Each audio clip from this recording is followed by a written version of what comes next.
তো এই বোগেনভেলিয়া গাছটা অনেকগুলো ফুল দিয়েছে।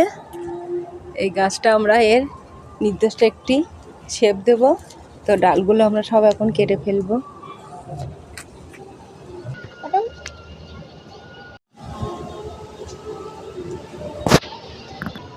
তো এই ছোট ছোট ছিট ডালগুলো একটাও রাখবো না, কেটে দেবো। মেন একটা ভালো ডাল রেখে দেবো।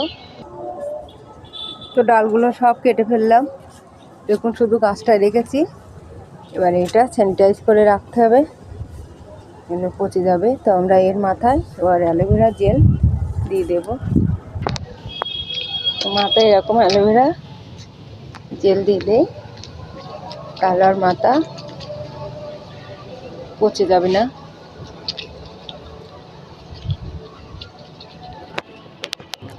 তো আপনাদের যদি বোগেনভেলিয়া গাছ থেকে থাকে তো এক্ষুনি কেটে দিন।